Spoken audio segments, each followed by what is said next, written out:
आपको मुझे अगर बता दो तो मैं खुद कर लिया करूँ। ये भी नहीं सेंड था।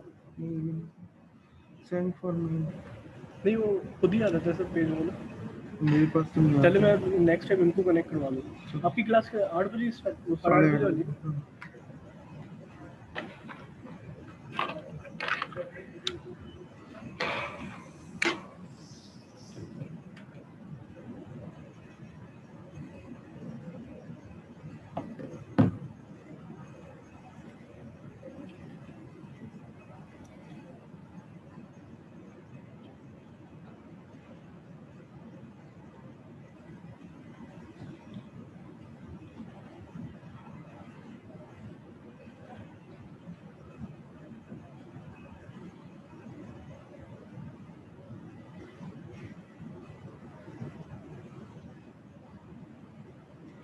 ओके क्लास, अस्सलाम वालेकुम।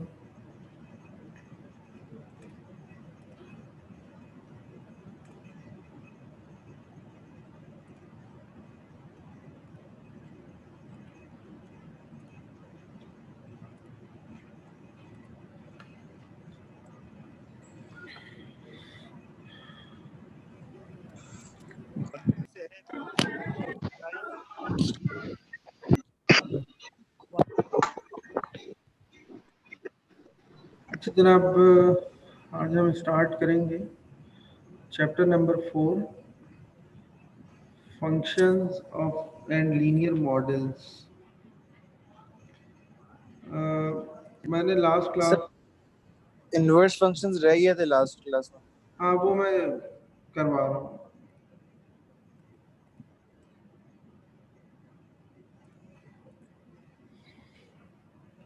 इनवर्स फंक्शन का एक टॉपिक शायद रह गया था। आई रिमेम्बर कि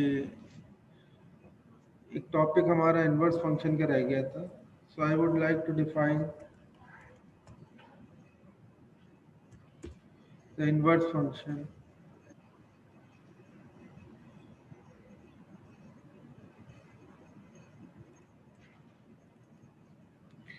देखिए,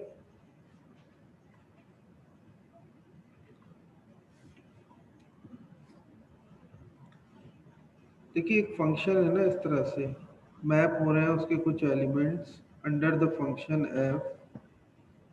वो कुछ भी हो सकता है, कुछ और एलिमेंट्स पर, लाइक ए बी सी, ठीक है, D E F let suppose.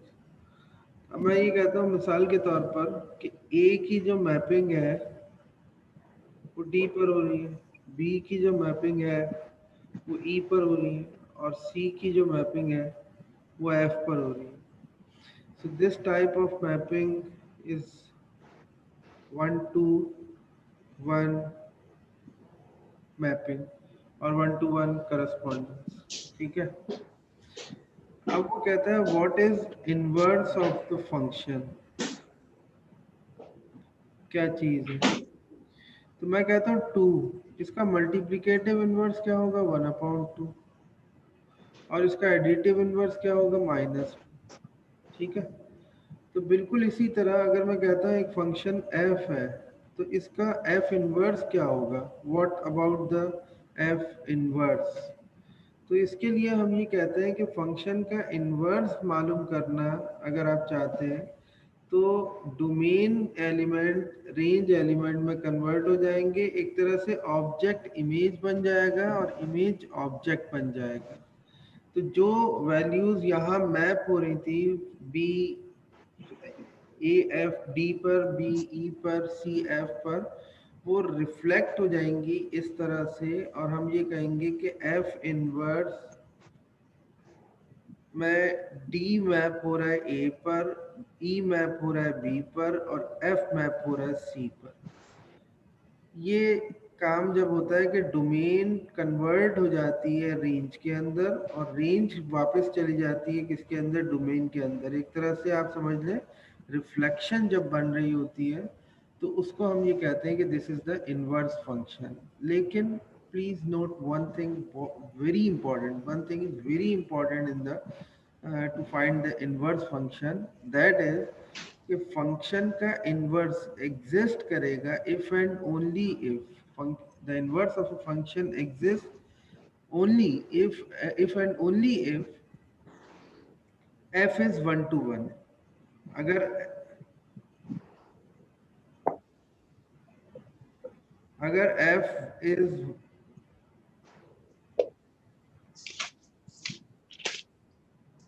अगर मैं कहता हूँ if f is 1 1 then inverse f inverse exists, otherwise no, otherwise no. इसकी वजह क्या है गौर से देखिएगा। फर्ज करें एक सेट है ये, एक सेट है ये a b c d e, let suppose a map हो रहा है d पर, b भी मैप हो रहा है d पर और c मैप हो रहा है e पर। Is this function?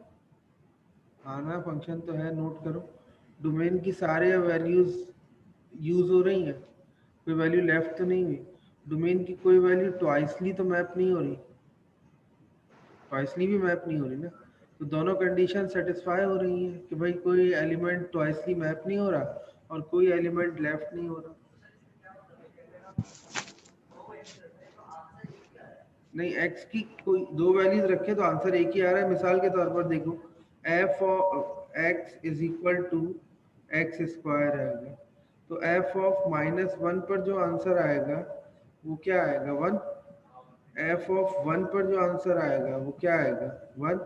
तो दो वैल्यूज यानी एक तरह से -1 और 1 किस पर मैप हो रही है? 1 पर। ये तो हो सकता है ना, लेकिन ये नहीं हो सकता, ये समझ लो, ये नहीं हो सकता कि एक सेट हो उसमें एक एलिमेंट हो 1, एक हो -1 लेट सपोज, और मैं कहूँ 2 3 लेट सपोज 1 2 पर भी मैप हो रहा है और 1 3 पर भी मैप हो रहा है। This is not a function, इसलिए कि डोमेन का कोई एलिमेंट ट्वाइसली मैप नहीं हो सकता। और दूसरा ये कि यहाँ एक एलिमेंट लेफ्ट हो गया तो जाहिर है फिर तो ये फंक्शन की डेफिनेशन को वायलेट कर रहा है ना। तो इसलिए हम ये कहते हैं कि इसमें देखो, अब जो मैं समझा रहा था बात वो क्या है कि ये जो करस्पॉन्डेंस हो रही है, this is not 1 to 1 correspondence, ये ऑन टू है। क्या चीज़ है ये? Type of function is onto. ठीक है, ऑन टू फंक्शन के अंदर क्या होता है कि ऑन टू फंक्शन के अंदर ये होता है कि एलिमेंट ट्वाइसली मैप नहीं हो रहे होते, लेकिन किसी एक सेम एलिमेंट पर मैप हो रहे होते हैं। अब अगर मैं इसका इन्वर्स मालूम करूं तो इन्वर्स का मतलब क्या होगा? जो पहले f अंडर f जा रहे थे ना ये इस तरह, ठीक है, तो अब क्या होगा वापस, यानी इस तरह से मैप होंगे तो वो क्या होगा? f inverse. f इनवर्स का मतलब क्या होगा? डोमेन के एलिमेंट रेंज में कन्वर्ट होगा, रेंज के एलिमेंट किस में कन्वर्ट होगा? डोमेन में। तो अब देखो, अगर ये करते हो तो इसका मतलब क्या कहोगे तुम? डोमेन किस, d किस पे मैप हो रहा है? b पर, और d किस पे मैप हो रहा है? a पर। तो d तो ट्वाइसली मैप हो गया। अगर ये ट्वाइसली मैप हो गया,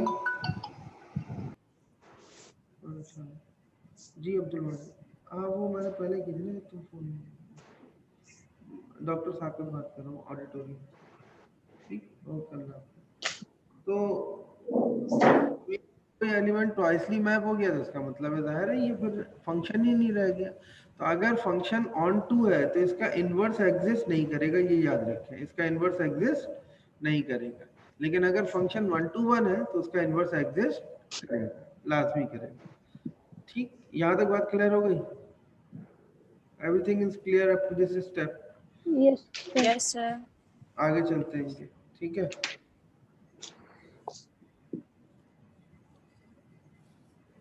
देखो एक फंक्शन है, for example y is equal to 3x plus 2 over x minus 5 let suppose, ठीक है।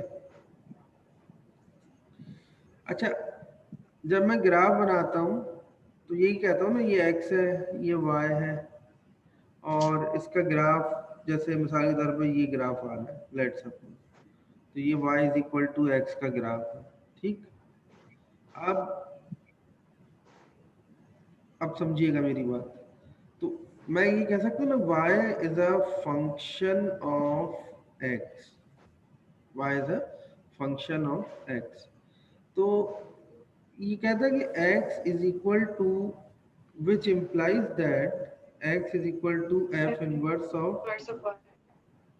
ठीक है। अच्छा, अब मैं इसको उठाता हूँ और इसको सिंप्लीफाई करता हूँ, तो y इंटू एक्स माइनस 5, इस वक्त यहाँ जो गिवन है वो y सब्जेक्टिव है ना, अब मैं x को सब्जेक्ट बनाऊंगा, तो y into x minus 5 is equal to 3x plus 2, xy minus 5y is equal to 3x plus 2, xy minus 5y minus 3x is equal to 2, x common लेते हैं, y minus 3 is equal to 5y plus 2 and x is equal to 5y plus 2 divided by y minus 3। इससे हमें ये बात पता चली कि x इसके बराबर आ गया, but f x is equal to किसके बराबर है, f इनवर्स ऑफ y के, तो f inverse of y is equal to 5y plus 2 divided by y minus 3। एक स्टेटमेंट दे देते हैं कि replace y by x, y by x replace कर दे y को किससे, x से, तो f inverse of x is equal to 5x plus 2 divided by x minus 3। This is the inverse of the given function 3x plus 2 over x minus 5। ये inverse मालूम करने का प्रोसीजर है, ये इनवर्स मालूम करने का प्रोसीजर है किसी भी फंक्शन का। अब अगर आप इधर देखना चाहें तो देख सकते हैं, inverse function for any 1 to 1 function. पहली बात तो इनवर्स फंक्शन मालूम ही किसका होगा, हमेशा इनवर्स फंक्शन मालूम होगा हमेशा 1 to 1 फंक्शन का, और this can also be written as f inverse of f of x का मतलब y होता है, ठीक है, तो x is equal to f inverse of y हो गया एक तरह से इस पर ना। तो it also follows that f inverse of x is equal to x, यानी इस चीज को मैं बार बार बता रहा हूँ कि ये f इनवर्स ऑफ x का मतलब f ऑफ y होगा, यानी इस टर्म की जगह y होगा एक तरह से, और f inverse of y is equal to x करके आप कैलकुलेट कर सकते हैं। Identifying an inverse function for a given input output pair, ये जो इनपुट आउटपुट पेयर दिया हुआ, आपकी स्क्रीन नहीं हो रही, जी बेटा स्क्रीन शो नहीं हो रही। हो, सॉरी, ये कनेक्टेड है क्या, ठीक, अब हो गई। हाँ अच्छा, अब देखिए ये कह रहा है कि आइडेंटिफाई, यहाँ फिजिकली जो स्टूडेंट बैठे हैं यार मुझे बता दिया करें फौरन। यार पढ़ा रहे मुझे आजकल चाहिए। अच्छा, identifying an inverse function for a given input output pair, ये जो पेयर्स दिए हुए हैं इसमें इनपुट भी है और आउटपुट भी है। मिसाल के तौर पर ये लिखा है ना f of 2 is equal to 4, so 2 is the input and 4 is the output, 5 is the input, 12 is the output. What are the corresponding input and output values for the given function? तो वो कहता है f of 2 बराबर है 4 के, अगर मैं f को राइट साइड पे शिफ्ट कर दूं तो ये f इनवर्स ऑफ 4 बन जाएगा, दैट इज 2। फिर इसी तरह f of 5 बराबर है 12 के, तो f इनवर्स ऑफ 12 बन जाएगा 5 के। तो हम ये कह सकते हैं, if we want to name the inverse function g, then g of 4 is equal to 2। f inverse को मैंने नाम दे दिया g का, तो g of 4 is equal to 2 and g of 12 is equal to 5, ठीक है। तो ये इन्होंने बेसिकली इस कॉन्सेप्ट को एक्सप्लेन कर रहे हैं कि how can we convert the domain values into the range values and range values converted in the domain values. मैंने ये रिलेशनशिप आपको ऑलरेडी निकाल के दिखा दिया है कि f ऑफ x अगर ये है और g ऑफ x ये है, so what is g is equal to f inverse. कहता है कि क्या g f इनवर्स के बराबर है, इसको यही मैं सॉल्व कर देता हूँ, समझा देता हूँ। ये पूछ रहा है आपसे कि क्या जी एफ इनवर्स के बराबर है, तो जी तो आपको मालूम है 1/x - 2 के बराबर है, लेकिन एफ इनवर्स तो नहीं है ना आपके पास। So you have to find F inverse. F inverse के लिए मैं इसका जब यहाँ से इनवर्स कैलकुलेट करूँगा तो देखिए इसका क्या क्या होना चाहिए तरीका, वही आप ज़रा इसको चेक करें, एफ इनवर्स निकालें इसका। एफ ऑफ एक्स बराबर है 1/x+2, उसी प्रोसेस से जिससे अभी मैंने कैलकुलेट किया है। अभी मैंने कैलकुलेट करके दिखाया ना आपको इनवर्स, जरा कैलकुलेट करें तो पता चल जाएगा कि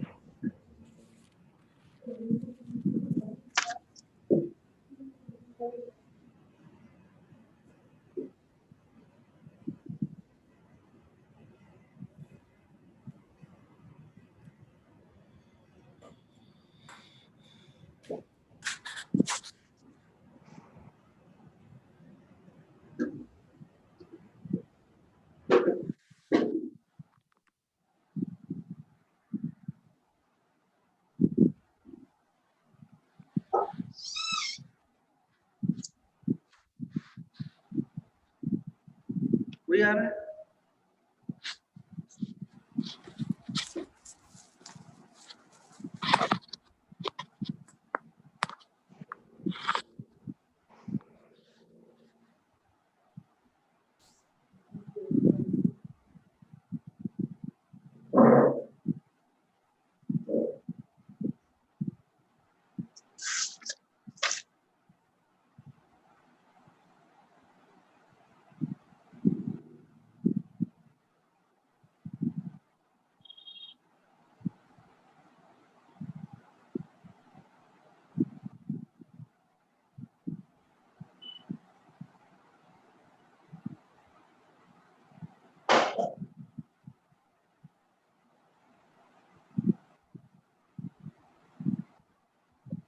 ठीक है जनाब। अच्छा ये एक आखिरी पॉइंट समझ लें, domain of F, range of F. Sir इसको एक बार सॉल्व करके दिखा देंगे आप प्लीज। सर लास्ट में आपने स्टेटमेंट क्या लिखा था, replace y by x by y replace कर दो x y को by x, replace y by x। यार इसका इनवर्स कैलकुलेट कर लो ना, इनवर्स कैलकुलेट करने का प्रोसीजर तो बताया हुआ मैंने अभी यहाँ पर। इसको छोड़ो तुम, ये देखो जी और एफ इनवर्स बराबर आ रहे हैं क्या? यहाँ इन्होंने दूसरी टेक्निक से यूज, सेम आ रहा है। 1 - 2x अपॉन x आ रहा है sir. 1 minus 2x upon x, तो 2x अपॉन x, हाँ तो 1 अपॉन x -2 बचेगा ना खाली। जी सर। बेटा ये देखो इतना सिंपल सा क्वेश्चन है, इसलिए मैं चाह रहा था कि ये हाँ सर हो गया यही आ रहा है, सेम आ रहा है। बस। तो फिर अच्छा ये आखिरी टॉपिक देख लो, ये क्या है, domain of F, range of F थी। जब इन्वर्स करोगे ये बस के बताया तो है मैंने ऊपर, ये सेम डायग्राम बना के दिखाई थी। तो domain and range of inverse function, the range of a function f of x is the domain of the inverse function f of x, f inverse of x, the domain of f of x is the range of f inverse of। ये function दिए हुए, इनके inverse calculate करना है आपको। मैंने एक function का इनवर्स कैलकुलेट करके दिखा दिया, बाकी सारे डायरेक्ट एक जैसे ही हैं। अच्छा problem number set, problem set number 3, problem set number 2 तो आप लोगों के साथ शेयर हो चुका है ना। प्रॉब्लम सेट नंबर 1 तो हमने पहले शेयर कर लिया था, फिर 2 भी मेरे ख्याल में शेयर कर लिया था। अब प्रॉब्लम सेट 3 शेयर आज मैं करवा दूंगा आपके साथ। लेक्चर मैंने अपलोड कर दिया है वहां पर। लेक्चर 4 अब मैं आज स्टार्ट कर रहा हूँ। Lecture 4 functions of linear model से रिलेटेड है।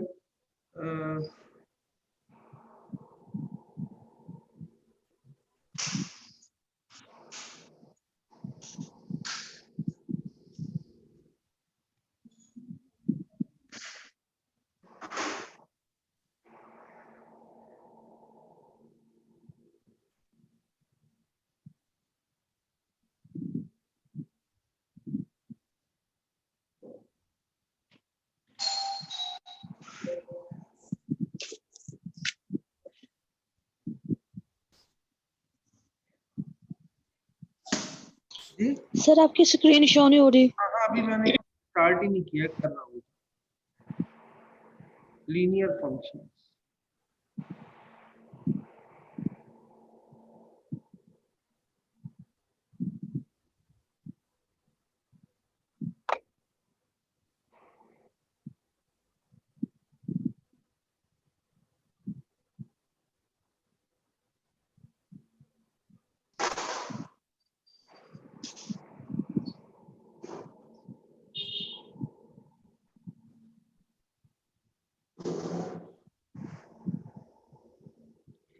आप बेटा कुछ सवाल पूछ रही थी।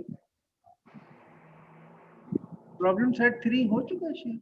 अच्छा ठीक है, सही, अगर हो चुका है तो बहुत अच्छी बात। प्रॉब्लम सेट 4 की तरफ हम जाएंगे, लेकिन लेक्चर 4 पहले कंप्लीट करें। लेक्चर 4 हमारा कौन सा है? 4.1 कह लें आप इसको, या लीनियर फंक्शन कह लें।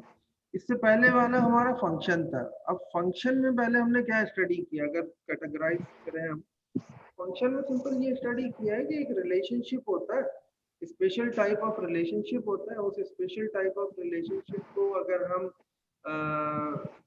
दो कंडीशंस वेरीफाई हो जाए कि डोमेन का हर एलिमेंट यूज हो जाए और डोमेन का कोई एलिमेंट ट्वाइसली मैप ना हो, तो उस स्पेशल टाइप ऑफ रिलेशन को हम फंक्शन कहते हैं।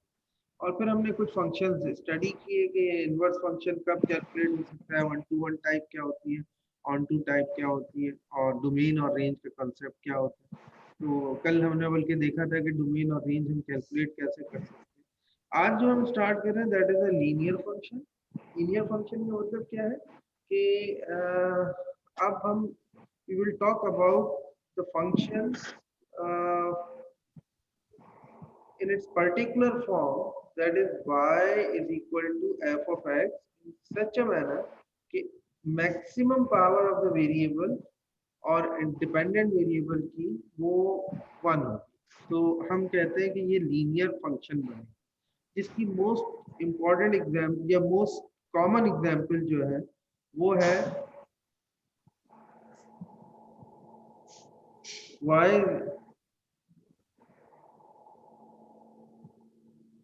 y is equal to mx plus b is a linear function.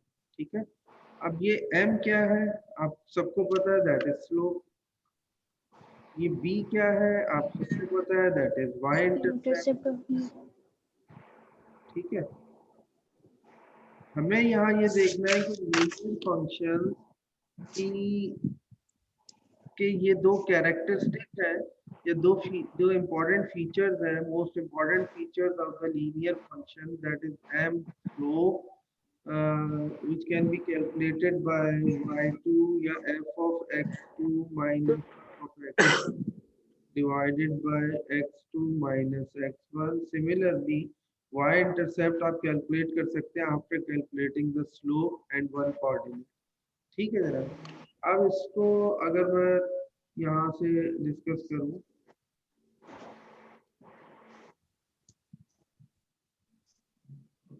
तो हम ये कहते हैं कि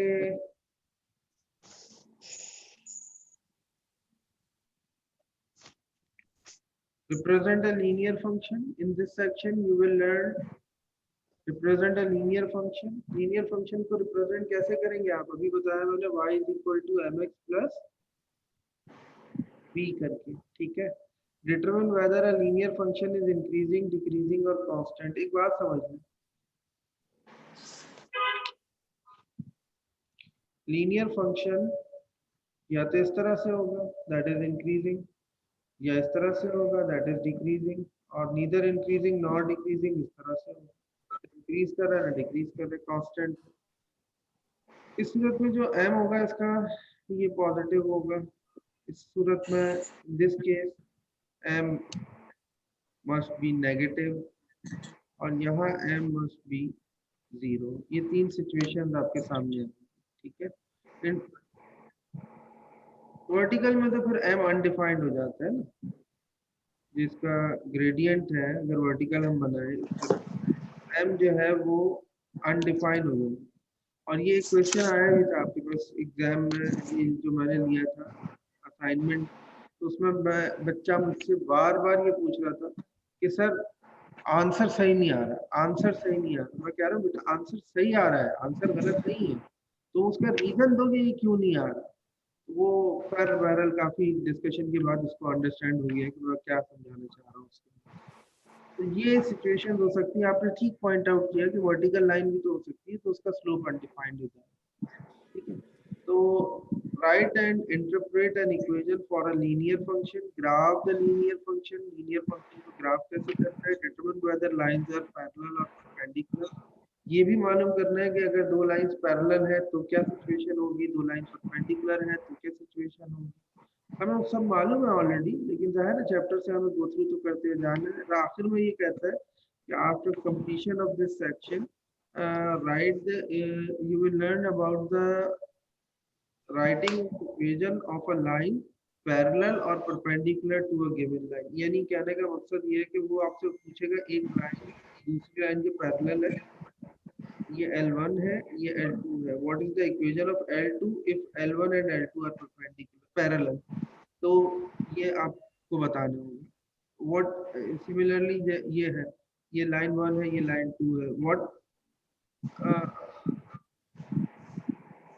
what is the equation of line L2 if L1 is perpendicular on L2। तो इस तरह से ये सिचुएशन सामने रख के हमें वन बाय वन चीजों को देखना होगा। अच्छा, रिप्रेजेंटिंग लीनियर फंक्शन, जी बेटा, पावर 1 होगी, x की मैक्सिमम पावर 1 होगी। You will not see any variable in the form of x square, x cube in this chapter, बस इस चैप्टर में, because we are talking about the linear function rather than the quadratic cube, exponential or log function, ठीक है। देखिए मैं फिर आपको बता दूं, this is the 0 credit hours course, और इसका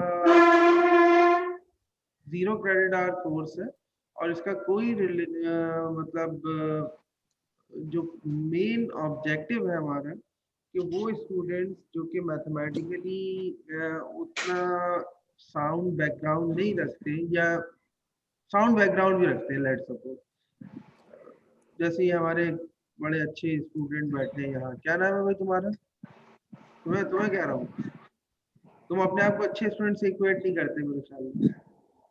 तो बहुत सारी चीजें ऐसी हैं जो आपकी ऑलरेडी अंडरस्टैंडिंग में होंगी, लेकिन हमें इस वक्त आपको इस तरह से ट्रेन करना है इस सब्जेक्ट के थ्रू, इस कोर्स के थ्रू, कि आप नेक्स्ट टाइम जब कैलकुलस पढ़ें तो आपके लिए कोई चीज़ स्ट्रेंज ना हो, ठीक है। वो लेवल में बहरहाल आपने मैथमेटिक्स पढ़ी होगी, और एक फंडामेंटल मैथमेटिक्स बहुत अच्छे तरीके से आइडिया होगा आपको, लेकिन 11th में जिन लोगों ने नहीं पढ़ी या उस तरह से उसको ग्रिप नहीं कर पाए, या अपने सब्जेक्ट चेंज कर लिए थे, और फिर अकाउंटिंग एंड फाइनेंस के लिए जिन सब्जेक्ट्स की ज़रूरत है, या जो आपके इस डिग्री प्रोग्राम के लिए फंडामेंटल कोर्सेज की अहमियत रखते हैं, जैसे कैलकुलस है, business math and linear algebra है, तो without college algebra you are completely unable to understand the concept of calculus on advanced level। तो हम ये कहते हैं कि यार कॉलेज अलजेब्रा में बच्चों की वो फाउंडेशन बन जाए। उसमें ऑब्वियसली ऐसा भी होगा कि बहुत सारी चीज़ें रिपीटेटिव फॉर्म में होंगी, लेकिन हमें जो कोर्स आउटलाइन मिली है हमें उसको उसकी एक्चुअल स्पिरिट के साथ फॉलो करना है, ठीक है। और अगर ये 0 क्रेडिट आवर कोर्स है, सिर्फ पास करना है, तो इसका ये मतलब नहीं है कि आप उसमें अच्छा ग्रेड स्कोर करने की कोशिश नहीं करें, या अच्छा ग्रेड स्कोर नहीं भी होता तो इट डजेंट मैटर यार, 0 क्रेडिट आवर कोर्स तो है नहीं, इससे कोई फर्क नहीं पड़ता। बहरहाल आपके लिए इम्पोर्टेंट है ये कोर्स, और आपको उसी तरह से देखना है जिस तरह आप बाकी कोर्सेज को देखते हैं, ठीक है। रिप्रेजेंटिंग लीनियर फंक्शन, ये कहते हैं कि फंक्शन के जो डिस्क्राइब है, मिसाल के तौर पर एक फंक्शन है वो ट्रेन्स मोशन को डिस्क्राइब कर रहा है। अब ट्रेन्स मोशन का इन्होंने वर्ड यूज कर लिया ट्रेन्स मोशन, लेकिन आप किसी भी चीज की मूवमेंट को अगर डिफाइन करना चाहे तो वो एक मूवमेंट ही होगी, और वो मूवमेंट किसकी होगी, डिस्टेंस और टाइम का फंक्शन होगी। Distance is a function of time, with the passage of time वो डिस्टेंस वेरी करता रहेगा, बढ़ता रहेगा, या जो भी उसका सोल्यूशन होगा। तो हम ये कह सकते हैं कि y इज डायरेक्टली प्रोपोर्शनल, या distance is directly proportional to time, ठीक है। Distance is a function of time, distance is a function of time, ठीक है। तो इक्वेशन फॉर्म अगर हम बनाएंगे तो वो डिस्टेंस की y अगर हम कह देते हैं तो फंक्शन ऑफ टाइम किसके ऊपर डिपेंड कर रहा है, m times of t, x कह लें plus of v, linear function.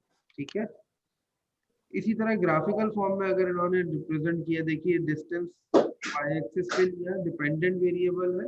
देखिए जब मैं लिखता हूँ ना y is a function of x, जब मैं ये कहता हूँ कि y is a function of x, तो x is always an independent variable and y is the dependent variable. ठीक है, y is the dependent variable. तो यहाँ ये कहता है टाइम और डिस्टेंस का अगर ग्राफ हम प्लॉट करते हैं तो टाइम और डिस्टेंस का ग्राफ इस तरह से आएगा कि इनिशियली ये जो ऑब्जेक्ट है ये यहाँ से स्टार्ट हुआ तो ये 200 या 250 का डिस्टेंस ऑलरेडी कवर कर चुका था, और फिर यहाँ से आफ्टर 5 सेकेंड या आफ्टर 3 सेकेंड इसने जो डिस्टेंस ट्रेवल किया वो 500 मीटर का किया। ठीक है, तो 250 मीटर ये ऑलरेडी ट्रेवल कर चुका था, प्लस ऑफ इसने कितना डिस्टेंस ट्रेवल किया, ये डिस्टेंस आप with respect to time calculate कर सकते हैं।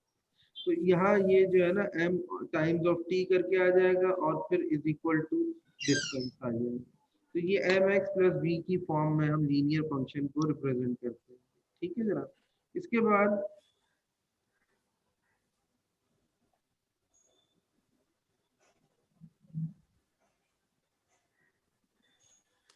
डिटरमिनिंग वेदर और लीनियर फंक्शन इज इंक्रीजिंग और डिक्रीजिंग और कांस्टेंट। पहले ग्राफ को देखें, इंक्रीजिंग है, सेकंड ग्राफ देखिए डिक्रीजिंग है, थर्ड ग्राफ देखिए कांस्टेंट है। बेटा ये तीसरे वाले ग्राफ का ग्रेडियंट बताना जल्दी से, क्या होगा? 0। कंसंट्रेट करो लेक्चर पर। ठीक है, ग्राफ इस थर्ड ग्राफ का जो ग्रेडियंट है वो 0 होगा, इसलिए कि line is parallel to the X axis.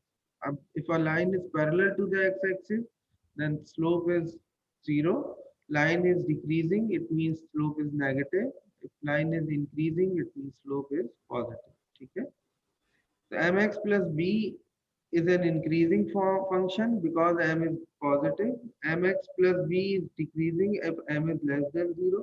m को आप माइनस साइन के साथ रिप्रेजेंट कर देंगे। ठीक है, mx plus b, ये इसमें कह रहा है कि if m is less than 0 तो m ऑटोमेटिकली क्या हो जाएगा, नेगेटिव हो जाएगा, और mx plus b is constant if m is equal to 0।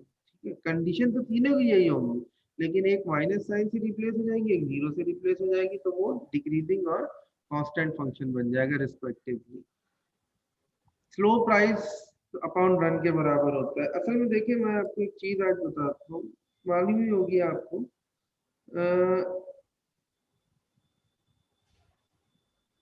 देखिए ये ओरिजिन है, लेट्स सपोज 0 0, यहाँ पर जब हम आए तो ये हो जाएगा x 0, और यहाँ पर हम जब आएंगे तो ये हो जाएगा x y, लेट्स सपोज।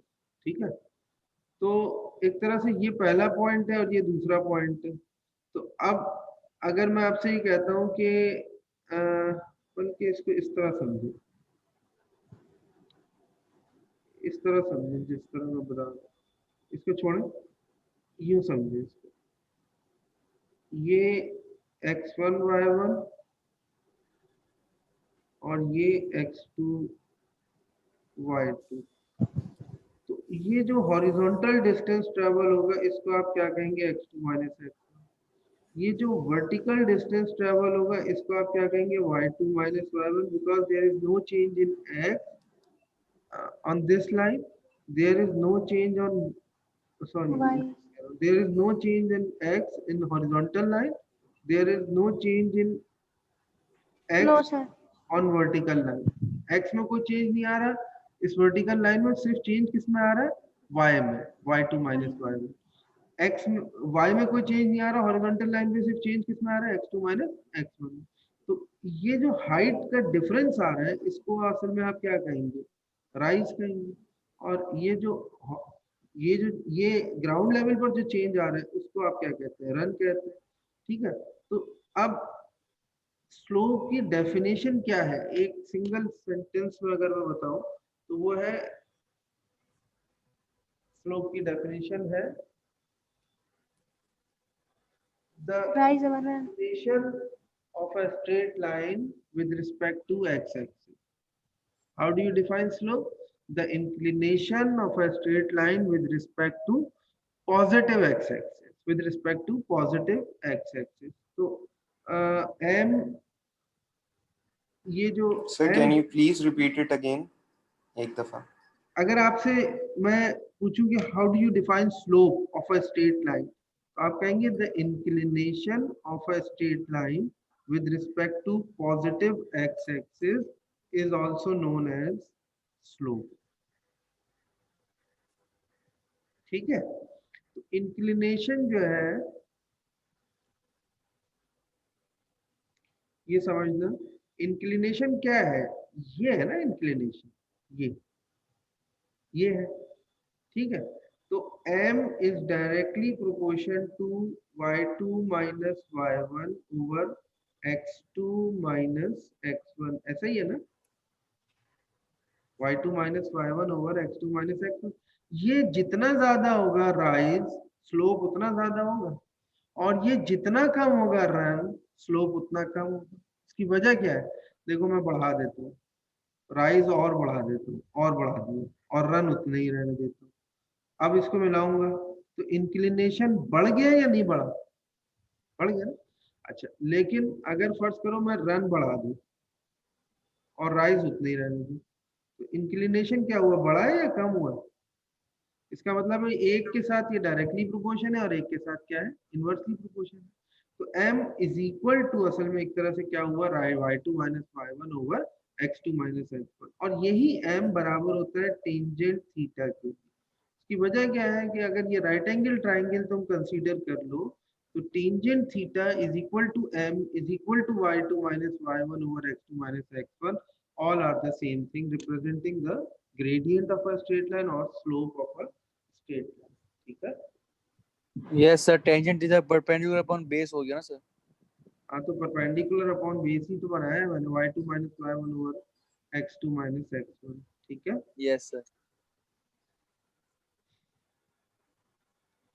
ये कहते हैं कि एक कंपनी चली स्टार्ट की है in which he incurs a fixed cost 1250 per month for the overhead. 1250 per month overhead, overhead expenses है एक तरह से, which include his office rent, his production cost are 37.50 per item. कुछ प्रोडक्शन होगी वहाँ किसी भी आइटम्स की, तो वो प्रोडक्शन कॉस्ट है per item $37.50। Write a linear function C, एक लीनियर फंक्शन सी को बनाइए जो कॉस्ट फंक्शन होगा for X item produced in the given month. मेरा ख्याल है इसमें तो कोई प्रॉब्लम ही नहीं है, सी ऑफ एक्स ये इन्होंने यहाँ बताया कॉस्ट फंक्शन। 1250 तो उसको लाजमन देना है, लाजमी नेसेसरी है।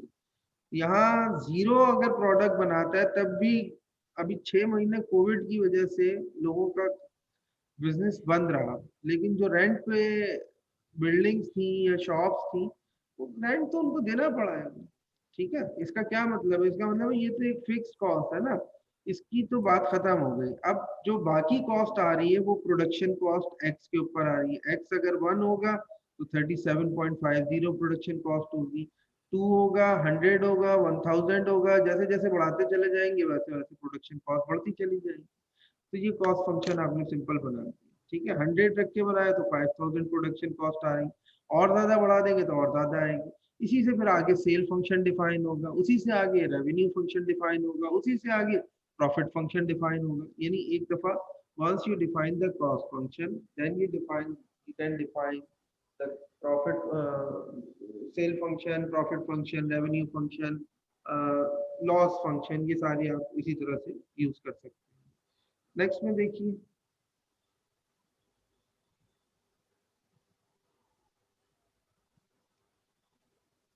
if f is a linear function with f of 3 is equal to -2 and f of 8 is equal to 1, तो आप इसको सिंपल इस तरह ले लें कि एक पॉइंट है 3, -2 और एक पॉइंट है 8, 1, ठीक है, 8, 1, ऐसा ही है ना, 3, -2, 8, 1। तो अब इसमें ये कहता है कि अगर आपको m कैलकुलेट करना है तो y2 माइनस y1 ये 1 प्लस 2 हो जाएगा 8 माइनस 3 दैट इज 5 तो 3/5 इज द स्लोप और एक पॉइंट उठा लें तो y is equal to 3/5 times of x plus of c मालूम करने के लिए कोई सा भी एक पॉइंट ये ले लें या ये ले लें तो हम ये वाला ले लेते हैं तो 3/5 into 8 plus of c that is c is equal to 1 minus 24/5 that is 5 minus 24 that is equal to c minus 19/5 सही is the required y intercept मेरा ख्याल है यही है हाँ यही ठीक है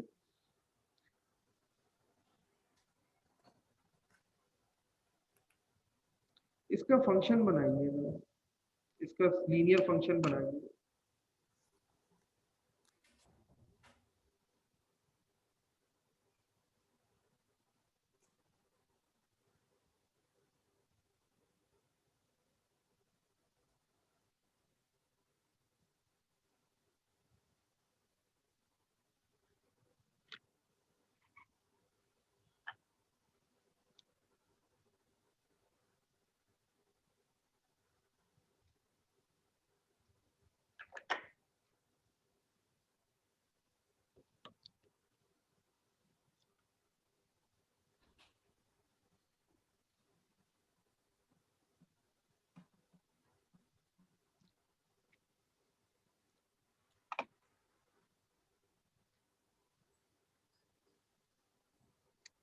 बन गया लीनियर फंक्शन ठीक है यही बना 15t plus 200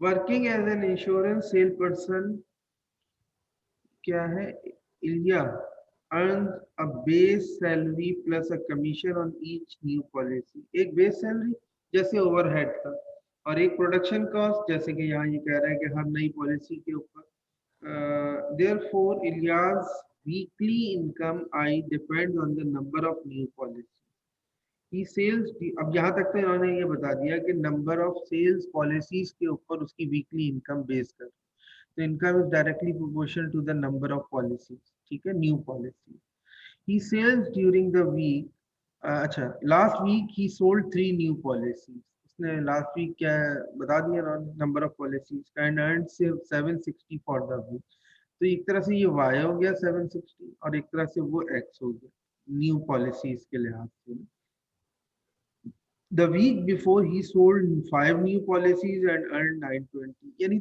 x और y के दो कोऑर्डिनेट दे दिए ठीक है तो एक को x कोऑर्डिनेट मान लो एक को y कोऑर्डिनेट एक को x कोऑर्डिनेट मान लो एक को y कोऑर्डिनेट तो y2 minus y1 over x2 minus x1 से तुम इजीली ग्रेडियंट फाइंड आउट करोगे और फिर कोई एक पॉलिसी वैल्यू उठा के उसको mx plus b में रखोगे तो b मालूम हो जाएगा या y इंटरसेप्ट मालूम हो जाएगा तो उससे बेस इसकी सैलरी डिफाइन हो जाएगी ठीक है ये देखिए यहाँ यही चीज इन्होंने डिफाइन की होगी 80n प्लस ऑफ 520 ये 80 स्लोप था यानी ग्रेडियंट और 520 is the y intercept using tabular form to write an equation for a linear function ये टेबुलर फॉर्म दी हुई है इसमें से कोई दो कोऑर्डिनेट उठा लो रैंडमली कोई से भी दो कोऑर्डिनेट 6 और 1 1240 उठा लो और 2 और 1080 इससे स्लोप मालूम कर लेना और स्लोप मालूम करके y इंटरसेप्ट कैलकुलेट कर लेना पेज नंबर 5 पे आते हैं अच्छा अब यहाँ ये कह रहा है कि some real world problems provide the y intercept which is the constant और इनिशियल वैल्यू अभी हमने देखा था कि एक डिस्टेंस ऑलरेडी उसने ट्रेवल किया हुआ था 250 मीटर का तकरीबन और फिर वहां से उसने अपने डिस्टेंस दोबारा स्टार्ट किया तो फर्दर और कोई डिस्टेंस ट्रेवल कर लिया तो यहाँ ये कहता है कि विच इज द कांस्टेंट या इनिशियल वैल्यू हो सकता है कुछ डिस्टेंस ट्रेवल कर चुका हो या कोई वैल्यू स्कोर कर चुका हो और फिर वहां से स्टार्ट करे या हो सकता है बिल्कुल ओरिजिन पे खड़ा हो और 0 0 मिसाल के तौर पर मैं आपसे ये कहता हूँ ना कि एक ऑब्जेक्ट ने ट्रेवलिंग स्टार्ट की तो ओरिजिन से स्टार्ट की लेट्स सपोज तो फिर तो जाहिर है डिस्टेंस भी 0 है टाइम भी 0 फिर अब टाइम बढ़ना शुरू हुआ 1 2 3 4, तो डिस्टेंस भी बढ़ना शुरू हो गया 1 2 3 4। आ रही है बात समझ? तभी तो आप कहते हैं कि distance displacement is a function of time, displacement is a function of time. तो यहाँ ये कहते हैं कि once the y intercept is known, एक दफा ये पता चल जाए तुमको तो x intercept can be calculated, वो भी निकाल सकते हो, ठीक है। Suppose for example the Hannah's plans to pay off a no interest loan from her parents, loan balance दिया हुआ है 1000, she plans to pay $250 per month until her balance is $0। इतना पे करती रहेगी जब तक के $0 ना हो balance. y intercept is the initial amount और ये कितनी है 1000 है। The rate of change or slope is minus $250 per month. We can then use the slope intercept form and given information to develop a linear model। ये details दी हुई थी, in details को देखते हुए उसने कहा कि लीनियर मॉडल डेवलप करो। तो इन्होंने डेवलप किया, m बता दिया था उन्होंने -250 है, x और प्लस इनिशियली कितना बताया था उसने, कितना लोन बैलेंस था 1000। अच्छा ये नेगेटिव ग्रेडियंट ये बता रहा है कि अब हमारे पास जो ग्राफ बनना चाहिए ना लोन का विद रिस्पेक्ट टू वैल्यू, तो वो डिक्रीजिंग होना चाहिए, यानी इधर 1000 से अगर स्टार्ट हुआ तो फिर कम होता रहा, फिर और कम होता रहा, फिर और कम होता रहा और एक वक्त आएगा वो क्या हो जाएगा, लोन 0 हो जाएगा। तो डिक्रीजिंग फंक्शन आएगा -250 times of x plus 1000 is the linear function. अब अगर आप फर्ज करें लोन 0 कर देते हैं, लोन 0 का मतलब y 0 हो गया एक तरह से, is equal to -250x plus 1000, तो x इज इक्वल टू 4। तो इसका मतलब x is equal to 4 months लगेंगे उसको बैलेंस को 0 करने में, ताकि वो लोन पे करता रहे और एक वक्त आए बैलेंस 0। तो ये लीनियर मॉडल्स हमारे रियल वर्ल्ड सिचुएशन को एनालाइज करने का काम करते हैं। यानी इस वक्त अगर हम देखें तो ये लीनियर फंक्शन या लीनियर मॉडल क्या कर रहा है, इंटरप्रेट कर रहा है ना, बेसिकली किस चीज को इंटरप्रेट कर रहा है, इस बात को कि रियल वर्ल्ड की सिचुएशंस को हम लीनियर फंक्शंस के थ्रू ना सिर्फ ये एनालाइज कर सकते हैं बल्कि उनके सॉल्यूशंस को भी इजीली फाइंड आउट कर सकते हैं और फिर उसको रियल वर्ल्ड में अप्लाई कर सकते हैं, ठीक है। ये क्वेश्चन मैंने आपके सामने रखा है,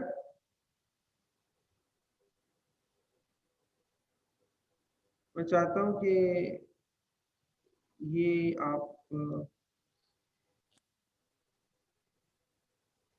क्वेश्चन अटेम्प्ट कर लें, पढ़ लें, सिर्फ इसको क्वेश्चन अटेम्प्ट करने की जरूरत नहीं है। 2004 में पॉपुलेशन इतनी थी, 2009 में पॉपुलेशन इतनी थी। 2004 और 2009 बेसिकली क्या है, टाइम पीरियड है। अच्छा इसको न्यूमेरिक में लेना, यानी 2004 इस पे गौर करें क्या होना चाहिए, टाइम को क्या 5 इयर्स लेना चाहिए या 1 और 5 लेना चाहिए या पूरा 2004 और 2009 लेना चाहिए, कोई फर्क नहीं पड़ेगा, एम पे फर्क आएगा। नहीं सही सिर्फ 5 इयर्स देना चाहिए। नहीं 5 इयर्स नहीं, वो ठीक है ना, 2009 में से भी माइनस करोगे 2004 तो भी यही आएगा और 5 में से 1 माइनस करोगे तब भी वही वैल्यू आएगी। लेकिन अब जो मैंने जिस वजह से इस तरफ पॉइंट आउट किया है ना, वो ये कि आप में से किसी ने स्टैटिस्टिक्स पढ़ी है तो उसको मालूम होगा कि सम टाइम ऐसा होता है कि हम स्टैट्स के कुछ फॉर्मूलाज जब मीन वगैरह कैलकुलेट करते हैं, अगर मैं ये वैल्यूज न्यूमेरिकली टाइम की 2009 और 2004 लूंगा ना, तो वो जो इक्वेशंस बनती हैं रिग्रेशन इक्वेशंस वगैरह वो डिफरेंट बनेंगी कंपैरेटिवली न्यूमेरिक वैल्यू अगर मैं टाइम 1 और 5 के दरमियान लूंगा। ये एक बहुत इंपॉर्टेंट पॉइंट है। तो इस वक्त तो आप स्लोप कैलकुलेशन के लिए 2004 और 2009 ले लें, कोई मसला नहीं है। लेकिन एनीवेज मैं इस टॉपिक को मिक्सअप नहीं करना चाहता, जिन लोगों ने थोड़ा सा आइडिया करना था रिग्रेशन इक्वेशन वगैरह का तो वो यहाँ से कर सकते हैं कि अगर हम न्यूमेरिकली 1 to 5 के बजाय 2008 से 2004 से 2009 लेंगे तो answer would be very change as compare to जो इस वक्त हम कैलकुलेशन कर रहे हैं। तो खैर बहरहाल ये आपके पास x और y कोऑर्डिनेट दिए हुए, आप इसको इजीली जब इसका फंक्शन बन जाएगा तो 2013 के लिए प्रेडिक्ट कर दीजिएगा।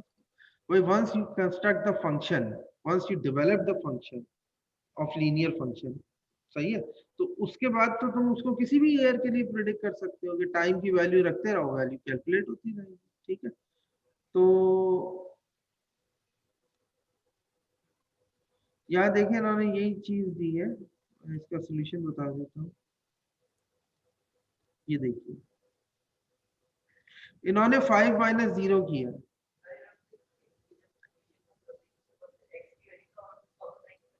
हाँ, इसलिए उन्होंने क्या किया, उसको 9 ही रखा। 2009 और 2005 4 का डिफरेंस लिया, और फिर जो स्लोप आया तो उसके बाद फिर इन्होंने 13 के लिए 9 रखा और 9 रख के कैलकुलेट कर 2013 के लिए।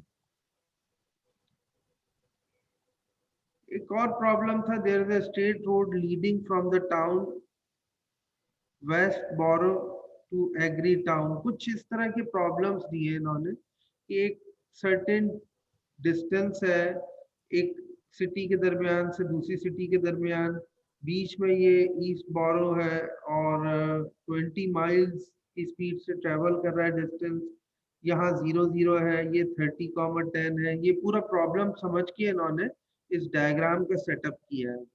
जब ये डायग्राम सेटअप हो गई तो ये कहता है m कैलकुलेट करो, तो वो y2 माइनस y1 और x2 माइनस x1, यानी कि 10 माइनस 0 और 30 माइनस 0। तो 1/3 स्लोप आ गया। उसके बाद कोई एक कोऑर्डिनेट उठा ले और उससे फिर आप डिटरमिन कर लेंगे उसका स्लोप क्या, y इंटरसेप्ट क्या। तो ये कुछ प्रॉब्लम्स है। अब मैं चाहूंगा कि हम तेजी से ये तो खैर वही प्रॉब्लम है। अच्छा हाँ, एक्स और वाई के कोऑर्डिनेट जब आ जाएंगे तो डिस्टेंस फार्मूला अप्लाई कर देंगे। डिस्टेंस फार्मूला क्यों अप्लाई करेंगे, ताकि distance between the two cities मालूम कर लें। इस तरह अब हमने जो चीज एनालाइज की वो ये कि यार सम रियल वर्ल्ड सिचुएशंस होंगी लीनियर फंक्शंस की फॉर्म में, और हमें उसको इजीली ये देखना होगा कि किस तरह how can we set up the linear function. Once you construct और develop the linear function, you can predict every value of dependent variable by using the by plugging the independent variable। तो आगे मैंने इन 3 pages में भी कुछ इसी तरह की हाँ, एक होता है एक्स इंटरसेप्ट। तो एक्स इंटरसेप्ट क्या होता है, when y is equal to 0 we we we we get the x intercept, when x is equal to 0 we get the y intercept। ठीक है, तो ये हॉरिजॉन्टल और वर्टिकल लाइंस बनती हैं उसकी हेल्प से ना। जब आप बनाते हैं तो एक लाइन हॉरिजॉन्टल लाइन है, एक लाइन वर्टिकल लाइन है। तो ये जो वर्टिकल लाइन है, लेट सपोज अगर मैं ये ग्राफ बनाता हूँ तो ये वर्टिकल लाइन की इक्वेशन क्या होनी चाहिए, x is equal to a कह लो तुम लेट सपोज। और अगर ये वर्टिकल लाइन है इस तरह से लेट सपोज, तो ये सिर्फ y में डिस्टेंस ट्रेवल कर रही है तो y is equal to b कह दो। तो हॉरिजॉन्टल और वर्टिकल लाइन ऐसे बनती है। और पैरेलल और परपेंडिकुलर लाइंस का तो मैं बता ही चुका हूँ कि if two lines are parallel to each other तो m1 is equal to m2, और अगर if two lines are perpendicular to each other तो m1 multiply by m2 is equal to minus.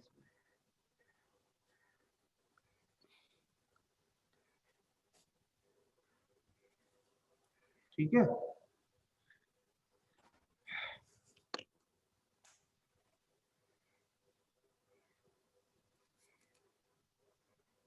हमारी आज स्ट्रेंथ कम है, 90 स्ट्रेंथ में से सिर्फ 51 स्ट्रेंथ प्रेजेंट।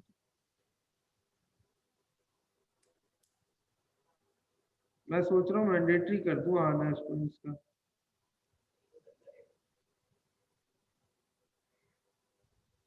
पता नहीं बैठे हुए तो हैं लेकिन वो सो रहे हैं या जाग रहे हैं। इसी तरह देखें जाग रहे सर। जाग रहे हो? जी सर बिल्कुल जाग रहे हैं। जी से जाग रहे हैं। अच्छा जाग सर उठे हुए हम। अच्छी बात। वो सही है ना, आप उठ गए हैं वही नाश्ता कर रहे हैं वही सब कुछ लेटे हुए मोबाइल में और देख रहे हैं। थोड़ी सी हिम्मत करें, आ जाए सर कुछ। एक्चुअली फ्राइडे सैटरडे को सर आपकी क्लास सुबह 8:30 बजे, दूसरी क्लास हमारी जो 4 बजे वो भी ऑनलाइन है, तो एक क्लास के सर सिटी कैंपस तक आना नहीं तो हैसल हो तुम एक जाता है। काम किया करो ना, तुम ये वाली क्लास ले लिया करो, वो छोड़ दिया करो, वो घर से ले लिया करो। जी सर सही बात। जैसे तुम उनको उनकी क्लास अटेंड करने के लिए आ रहे हो, तुम ये वाली क्लास अटेंड करने के नहीं लिए। वो भी नहीं आ रहे ना सर, वो ऑनलाइन ही, फिर एक क्लास के तो सर वो आना। क्लास ऑनलाइन ही होती है। अच्छा वो होती है ऑनलाइन, सही। क्योंकि सर इकोनॉमिक्स के डिपार्टमेंट ऑनलाइन ही उन्होंने चूज किया पूरा सेमेस्टर ना, तो मुझे तो इसमें भी लिमिटेशन लगती है कि मैं एक रोस्ट्रम पे आके खड़ा हो जाता हूँ और यहाँ से स्लाइड पे पढ़ाते रहता हूँ। मैं आपको सच कहता हूँ कि मैं इतना कभी कभार मुझे एक नाउमीदी सी होती है कि मैं अपना पूरा पोटेंशियल एक्सप्रेस ही नहीं कर पाता। जब मैं बोर्ड पे पढ़ाता हूँ, बच्चों के साथ कम्युनिकेट करता हूँ और एक एक चीज़ को एक्सप्लेन कर रहा होता हूँ, उसका ये स्लाइड से पढ़ाना या यहाँ, हालांकि वैकॉम टैबलेट में यूज़ कर रहा हूँ और कितनी कैलकुलेशन आपको कर करके दिखाता हूँ यहाँ पर, उसके बावजूद मुझे इस लिमिटेशन का एहसास होता है कि मैं अपने से मुराद मैं उस पोटेंशियल को एक्सप्रेस ही नहीं कर पा रहा, उस बात को उतनी डिटेल में और डेप्थ में जाके डिफाइन ही नहीं कर पा रहा जो कि मैथमेटिक्स या स्टैटिस्टिक्स के सब्जेक्ट का वो होता है। यानी इस वक्त हम जो चीज़ें पढ़ रहे हैं उसमें आप समझ लें कि मैं अपने उस पूरे स्पिरिट के साथ जो लेक्चर होता है उसको 50% भी डिलीवर नहीं कर पा रहा। हाउएवर कि मैं अभी भी अगर देखूं तो मुझे अंदाजा है कि मैं बाकी बहुत सारी जो मैथमेटिकल सब्जेक्ट्स होते हैं या आप पढ़ेंगे, आपको अंदाजा होगा कि उनके मुकाबले में फिर भी बहुत कुछ यहाँ पर मैं एक्सप्लेन कर रहा हूँ। उसके बावजूद मैं ये कहता हूँ कि इसके अंदर बड़ी लिमिटेशन है और इंसान को गौर करना चाहिए इस बात पर कि वाकई इंसान बड़ा लिमिटेशन रखता है। कि पहले दिन भी मैंने कहा था कि एक ऐसी चीज़ जो हमें नज़र भी नहीं आ रही, उसने पूरी दुनिया का एक नया चेंजिंग वर्ल्ड जिसे आप कह सकते हैं कि आपके सामने पूरी दुनिया एक नए सिनेरियो के अंदर एंटर होगी। अल्लाह ताला से आफियत की दुआ मांगते हैं कि अल्लाह ताला मुकम्मल तौर पे इस चीज़ को ख़त्म कर दे, हमारी ज़िंदगियों को वापस उसी पैटर्न पे ले आए जिस पर हम पहले ज़िंदगी बसर कर रहे थे। ये एक क्वेश्चन था, line perpendicular to the given line passing through a point, तो ये इसको अटेम्प्ट कर लीजिएगा। मेरा ख्याल है कि आज के लिए हम लेक्चर 4 ही हमारा टारगेट था। ये पेज नंबर 10 पे क्या है? हाँ, ये एक आखिरी चीज़ और समझ लें, ये मैं बता देता हूँ। देखें, ये कहता है कि क्रिकेट टेम्परेचर, सही है, इनके पॉइंट्स को जब तुम प्लॉट करोगे तो एक पैटर्न समझना। देखो पैटर्न क्या है, पैटर्न का मतलब ये है कि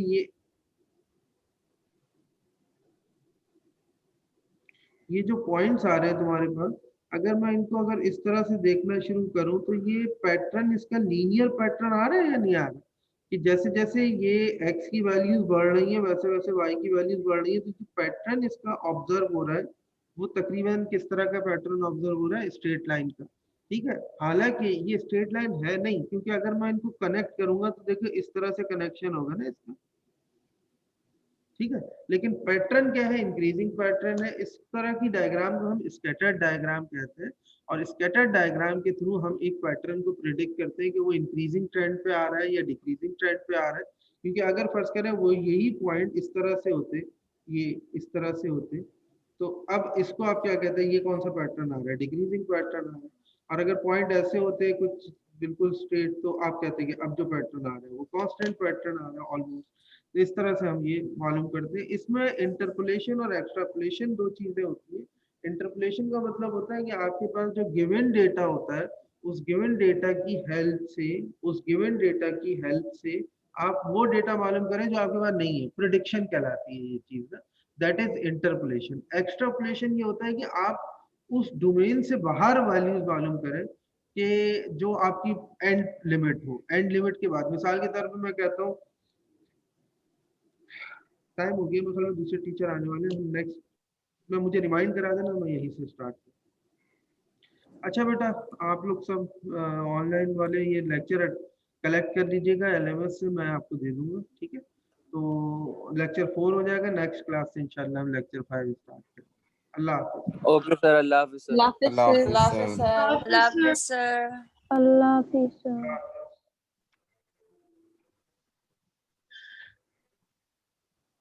अल्लाह हाफिज़ सर। अल्लाह हाफिज़।